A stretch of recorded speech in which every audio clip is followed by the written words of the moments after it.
Number 5.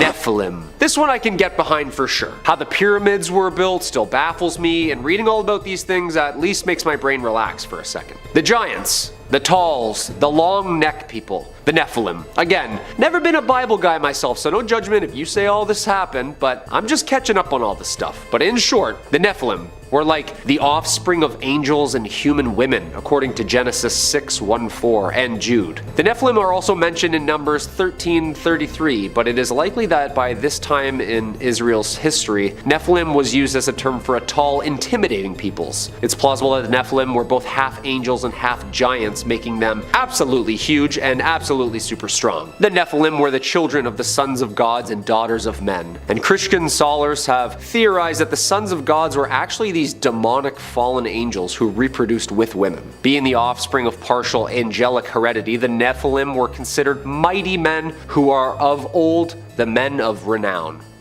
The ancients. These people were huge, claiming that they were like 5 times the size of an average man. In the Hebrew Bible, a group of mysterious beings or people of unusually large size and length who lived both before and after the flood were called Nephilimus, sometimes translated to giants. Even the fallen ones, from the Hebrew Nephil, meaning to fall. Seems like these people were writing about similar stuff, huh?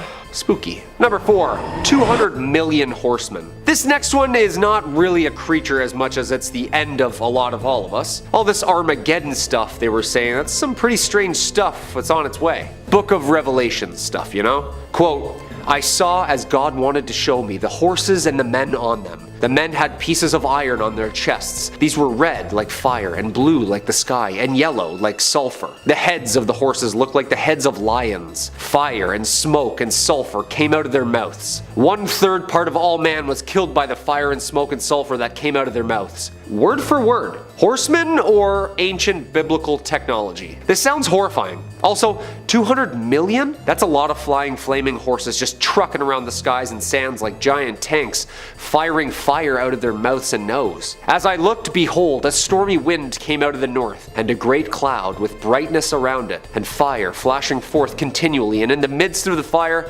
as it were gleaming metal. And from the midst of all this came likeness of 4 living creatures, and this was their appearance. They had a human likeness. Okay. You put a Baja hoodie on me at a Dave Matthews concert and hear me saying all that stuff, you probably just think I'm some sci-fi stoner. Nope. This is riveting material, folks. I need to read this thing front to back. Apparently this force was supposed to have taken out, or is going to take out, 1/3 of the entire world's population. I know like 3 things that can do that. Pandemics, missiles, and floods. However, if men and horses showed up with lion heads breathing fire, it's safe to say it's game over. Number 3, the Leviathan. Okay, at first I was like, oh, that's a roller coaster at Canada's Wonderland. No, this vicious monster was actually modeled after this vicious monster. The Leviathan, the second of the great monsters described in the book of Job. This Leviathan, is an absolute massive sea monster who's impervious to human weapons, breathes fire, and emits smoke from his nostrils. So this is a Zelda boss for sure. The Leviathan is probably related to another ancient monster called Lotan, a 7-headed giant serpent who represents primeval chaos, as with pretty much every other biblical creature does. Hey, these things aren't meant to be cute and fuzzy. There's some less exciting theories that insist the Leviathan is just a dramatic interpretation of a crocodile or anaconda or maybe a plesiosaur, resembling something like the Loch Ness Monster. But that doesn't explain the breathing fire thing, or the size. Was this giant sea snake a water dragon? Because apparently it's like 300 miles long. Yeah, terrifying. Scary thing now is many different religions and cultures have their own version of the Leviathan. Tiamat, Hydra, Jormungandr. Maybe this thing was just hunted into extinction. I don't know. What do you think? Number 2, Archangel Michael. It is said that the angels are not humans, but creatures made from God's creation. I've also seen what the Bible describes angels looking like, and it's not handsome people with wings. Apparently a lot of these things, people really couldn't even describe what they were seeing in front of them. But we'll get to what these things look like in a minute. Of those creatures, Satan, aka Lucifer, is one. The one. However, here is even one creature that Satan fears more than any creature, and that's fellow Archangel Michael. Or Saint Michael. Some say they're brothers, some say they were on the same team for a bit. This is some good stuff, people. Quote, now war arose in heaven, Michael and his angels fighting against the dragon, and the dragon and his angels fought back. but he was defeated, and there was no longer any place for them in heaven. And the great dragon was thrown down, that ancient serpent who is called the devil and Satan, the deceiver of the whole world. He was thrown down to the earth, and his angels were thrown down with him. Revelation 12:7-9. Okay, so hold on. He and them are all down here with us? That's terrifying. Apparently Michael led that army that won, so whatever scares Satan scares the hell out of me as well. Also, all these pictures and statues of him and like window panes are all of him like wielding a giant sword made of light, just stepping on Satan's back as a hero. That's pretty intimidating, not gonna lie. And coming in at the number 1 spot, Ophanim. Okay, so what angels actually looked like apparently was like giant geometrical feathers with eyes and a consciousness. Some had horns, some had hooves, lots of gold and metal colors. This next thing doesn't even make sense to my brain. I feel like this is an anthill trying to understand an iPhone. Quote, as I looked at the living creatures, I saw a wheel on the ground beside each creature with its 4 faces. This was the appearance and structure of the wheels. They sparked like topaz, and all 4 looked alike. Each appeared to be made like a wheel, intersecting a wheel. As they moved, they would go in any one of the 4 directions the creatures were faced. The wheels did not change direction as the creatures went. Their rims were high and awesome, and all 4 rims were full of eyes all around. Ezekiel 1:15-18. First off, is this thing even a creature? Yeah, everything I see here is an alien. Is this just us trying to process some sort of like energy being with eyes? Because if I saw Lucifer that looks like the hunk on the Netflix show, and then I saw this thing? One of the Dead Sea Scrolls interprets them as angels. Late sections of the Book of Enoch interprets them as class of celestial beings who don't sleep and guard the throne of God. Whatever this thing or things are, it sounds and looks absolutely horrifying. How could you paint that on a ceiling? I would just give up and paint wings and a halo as well. For real though, like that is a spaceship of some sort, isn't it? I mean, I understand the times, maybe the science wasn't there, but this thing is straight out of a sci-fi novel. Number 5, the Behemoth. You wanted 5 more creatures, and I wanted an excuse to keep reading this thing. This book is terrifying. Speaking of, did you know that there's a herbivore creature plated in spikes and armor with a tail the size of an oak tree, head like a lion swallowing up rivers, just roaming around back then? Yeah, apparently. The Behemoth. This Goliath of a beast was one of the first talked about. Not the first beast, that's a completely different thing. Also terrifying. The Behemoth. God's secret weapon, and apparently the first thing he created. Hadn't made us in his image yet, so this hippo tank Elder Scrolls boss was what God went with. One of the most popular and revered creatures in the Bible. Quote, behold now Behemoth, which I made with thee. He eateth grass like an ox, he moveth his tail like a cedar, his bones are as strong as pieces of brass, his bones are like bars of iron. Yeah, this is definitely a dinosaur, right? Right? Scholars seem to think that the Behemoth is an aggressive exaggeration of a large hippopotamus or rhinoceros. Opening up its mouth and swallowing a river could literally mean it's just an animal thirsty. In 2003, French scientists working in Pakistan claimed to have discovered an extinct species of rhinoceros called a Belial Ethereum, which was much larger, much scarier, and matched the physical description given in the Book of Job. Yeah, that's terrifying stuff. Number 4, Cherubim. These cute flying baby angels we see on soap ads and bottles are a lot scarier and much more sinister than the blonde cupids we're used to seeing. The cherubs, or cherubim, are God's throne bearers and appear over 90 times in the Bible. The Hebrew text says cherubim is a celestial winged being who represents God's spirit on earth and symbolizes the worship of God. In Ezekiel, cherubim are described as angelic creatures with 2 sets of wings and 4 faces: lion, ox, human, and eagle. Okay, this is getting scarier and scarier. The 4 faces of the cherubim apparently represent the 4 domains of God's rule. The lion represents wild animals, man represents humanity, ox represents domestic animals, and the eagle represents birds. Aren't those all wild animals? I don't know. The cherubim appear in several texts of the Bible, including Genesis, Ezekiel, Kings, and Revelation. Yeah, so lots of people were seeing these things, and they all kind of sound somewhat the same. They all oddly say 4 faces. Like every which way they turned, they could see a face. Some say, quote, they move quickly, using a wheel within a wheel, and their wings cover their body. Question, what's with all the wheels? People just like looking up into the sky all day must have had like severe floaters in their eyes, because a wheel and a cute baby angel thing look completely different, no? A conjoined wingspan of the 4 cherubim are described as forming a divine chariot, the so-called mercy seat of the Ark of the Covenant. 2 cherubim make the ark and form a space through which Yahweh would appear in Ezekiel's visions. The status of the cherubim are a sort of vehicle for Yahweh in the book of Samuel. So in a sense, they're kind of God's messengers, you know, bringing things up and down from him and to him, including him. Gotcha. A vehicle. Yeah, a vehicle. These images are terrifying. Yeah, and that's a mothership right there. That's a mothership. Okay? Number 3, unicorns. Hold up. This is scarier than the devil, right? Unicorns? Really? Oh yeah. No, not the glittery ones with Farrah Fawcett hair like Hercules rides. More like a firstborn bull. Giant, with a huge spear on its head. He has majesty, and his horns are the horns of a wild ox. And with them he shall gore the peoples, all of them, to the ends of the earth. Okay, yeah, that's really aggressive. I guess unicorns were a little bit scarier in the Bible, huh? A couple times these things are brought up too. It seems like a lot of people were seeing these. Yeah, I'd say a hunk in a suit on a television series is much less scary than a monster horse goring you to death. A Rayam is mentioned 9 times in the Hebrew Bible. It's been translated to unicorn in the King James Version, and some translations as oryx, which was seen as a wild ox or rhinoceros. Quote, "And the unicorn shall come down with them, and the bullocks with the bulls, and their land shall be soaked with blood, and their dust made fat with fatness." Yeah, harsh. I mean, rhinos and other single-horned animals do this.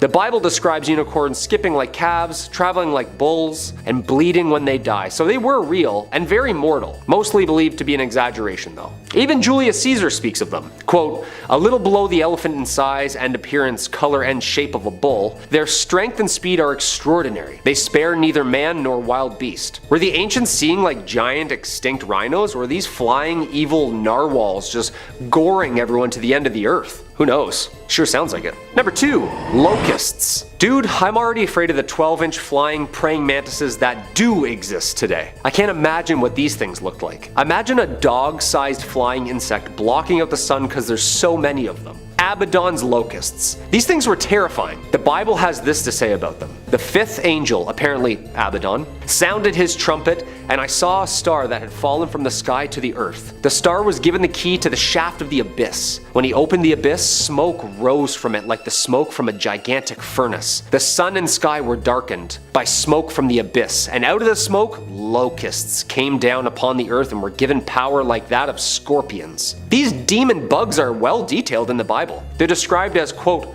horse-like creatures preparing for battle, adorned with crowns of gold above their head. Their face is like a man, but woman's hair with lion's teeth. Their body was locust-like, covered with iron breastplates. They have scorpion-like stings on their tails and razor-sharp claws, and the sound of their army will be like 1,000,000 horses marching to the battlefield. Dude, that's a locust? Like a locust, the bug? No, I don't think so. They will be freed by their master Abaddon from the bottomless pit and will torment all of the remaining sinners on earth for 5 months. Abaddon is described as the king of the army of locusts. Yeah, guy's really into bugs. Yeah, that's like some Fear Factor stuff right there. Just like 1,000,000 bugs swarming you? No thanks. And coming in at number 1, the dragon. Okay, there's some speculation here that this thing is the devil himself. The devil and the dragon. But also this thing apparently lives with the devil. I don't know, people were saying mixed things, but important thing is, things weren't too literal back then, and they were really spiritual. People were just trying to explain what they were seeing and feeling the best way they could. But yes, there was dragons. Yeah, we have the skeleton bones. Okay? And before you're picturing something fun like Dudley the Dragon or the ones that talk in The Hobbit who sit atop gold, no. Picture when it sneezes, it flashes light. Its eyes are like the red of dawn. Lightning leaps from its mouth. Flames of fire flash out. Smoke streams from its nostrils like steam from a pot heated over burning rushes. Its breath would kindle coals, for flames shoot from its mouth. Yeah, this thing. Terrifying. Tremendous strength of Leviathan's neck strikes terror wherever it goes. Its flesh is hard and firm and cannot be penetrated. Job 41:18-23. This great dragon, the ancient serpent called the devil or Satan, the one deceiving the whole world, was thrown down to the earth with all the angels. And I saw 3 evil spirits that looked like frogs leap from its mouth of the dragon, the beast and the false prophet. They are demonic spirits who work miracles and go out to the rulers of the world to gather them for battle against the Lord on that great judgment day of God the Almighty. He seized the dragon, that old serpent who is the devil, Satan, and bound him in chains for 1,000 years. The angel threw him into the bottomless pit, which he then shut and locked so Satan could not deceive the nations anymore until 1,000 years were finished. Okay, yeah, that sounds like one giant amazing cutscene from a God of War game. Just chucking a dragon into a pit? Also, it's 2022. We better lock that thing back up. It's been more than 1,000 years now, no? Quote, and behold, a great red dragon having 7 heads and 10 horns, and on his heads were 7 diadems. Okay, so it wears 7 crowns. Maybe this thing is the devil. It's mentioned numerous times in the Bible. I've seen Game of Thrones. This thing is scary. Yeah. Coming in at number 5, we've got the Cherubim. A mainstay in the home decor of grandmothers and churchgoers everywhere, folks tend to love cherubs. They've got chubby little cheeks, lovely little wings, and a whole lot of resemblance to babies. Unlike babies though, cherubs tend not to scream and cry and crap everywhere, which might actually be part of their appeal. But these angels are not as they seem. Sure, they gained quite a bit of popularity in art that depicts them as lovable little lads and lasses, but that's not really what they're supposed to look like. A lot less people would want to hang them in their homes if they actually resembled the way they're described in some texts. So their quasi-human form is about the only part they got right. Otherwise, cherubim are jam-packed with terrible features that would probably give kids nightmares. First off, they don't have just one face, they have 4. One of a human, one of a lion, one of an ox, and one of an eagle. That's a lot of freaky faces. Add in 4 wings and you've got a wild and crazy creature. But the basic appearance of these things is just the beginning. Those who behold the cherub might notice that it always appears as if it's on fire, you know, for reasons. And apparently they were often accompanied by another indecipherable being. A half machine, half creature full of whirling crystalline forms, these interlocking wheels stared down upon folks with hundreds of eyes that covered their entire bodies. Imagine that, being visited by an angel, and instead of seeing a calming, serene humanoid dressed in white, you're greeted by some awful chimeric abomination and its pet crystalline wheel. Insanity. No wonder folks who claim to have seen angels went nuts. Although I think it would be pretty wicked if grandmas started putting art up of these cherubs in their bathrooms. Coming at number 4, Seraphim. Keeping with the theme of Ims for a second, now we've got another order of angels that are a whole lot freakier than we often give them credit for. Seraphim are flying serpents. What else do I need to say, honestly? I'm gonna go out on a limb here and say that folks don't often associate flying snakes with angels, but here we are. These winged, wiggly forces are meant to hover above God's throne, singing about how excellent and divine and fantastic he is, which is all well and good, but just think about that for a second. Why would God, the Almighty, the creator of everything and all that is good, need a bunch of snakes to fly around literally singing his praises? It seems like they're doing their best to convince anybody who might hear of it. Who else needs a PR team running around making sure that everyone believes they're actually really good? In addition to their sketchy job descriptions, they're just plain weird looking. They fly around with 6 wings sprouting from their backs, 2 for their actual airborne maneuvers and 4 to cover their faces. Oh, and also their feet. Yes, these flying, praise-ridden snakes also have feet. So are they dragons, or do they just have like little feet dangling out by their tails? Unless you personally plan on meeting some angels, we may never know for sure, but that image is not a good one. In some writings on celestial hierarchy, the Seraphim are described as such. The name Seraphim clearly indicates their ceaseless and eternal revolution about divine principles, their heat and keenness, the exuberance of their intense, perpetual, tireless activity, and their elevative and energetic assimilation of those below, kindling them and firing them to their own heat, and wholly purifying them by a burning and all-consuming flame, and by the unhidden, unquenchable, changeless, radiant, and enlightening power, dispelling and destroying the shadows of darkness. So if you've ever found yourself influenced by the shadows of darkness, good luck. You know, demons tend to do their best to influence good people to do bad things, but they can, usually be resisted. Angels seem to just want to destroy anything that goes against their vision of holiness. Food for thought. Coming in number 3, we've got the Watchers. First of all, any organization known as the Watchers is going to be creepy. That's just creepy names 101. Second, you know Noah's Ark? The story of God telling his chosen dude that he's gonna flood the whole world in order to hard reset all the sin that's accumulated? Well, the Watchers can essentially be blamed for all that sin. This group of angels managed to fly under God's radar for a while and made their way down to Earth. See, the Watchers saw some of the beautiful women on Earth and found themselves unable to really focus on anything else.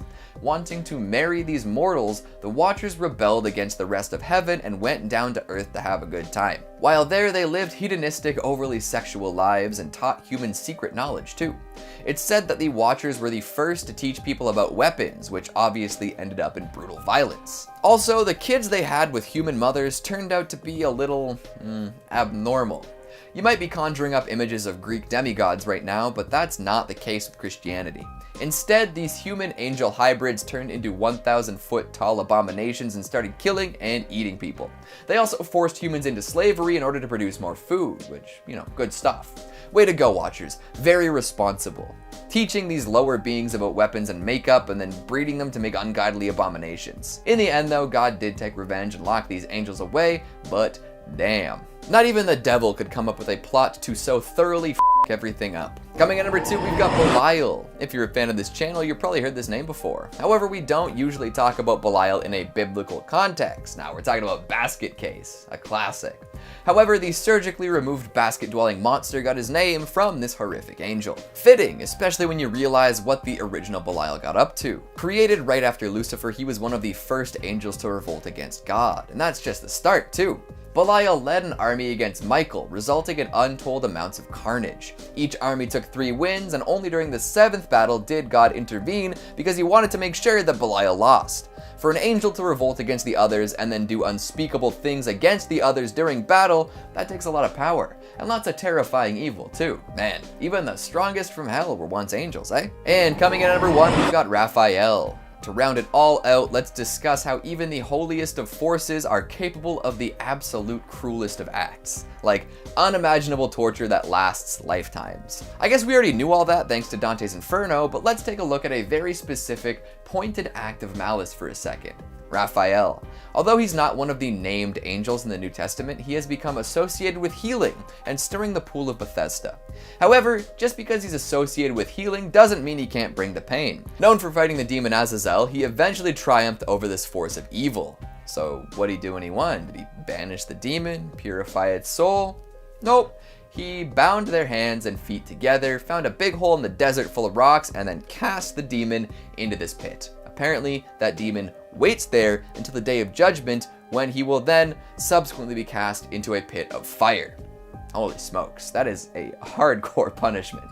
I guess the demon deserved it in some way, but geez Louise, that's just gotta suck. I'm not sure if folks should find it comforting or not that these supposedly holy beings are so absolutely terrifying.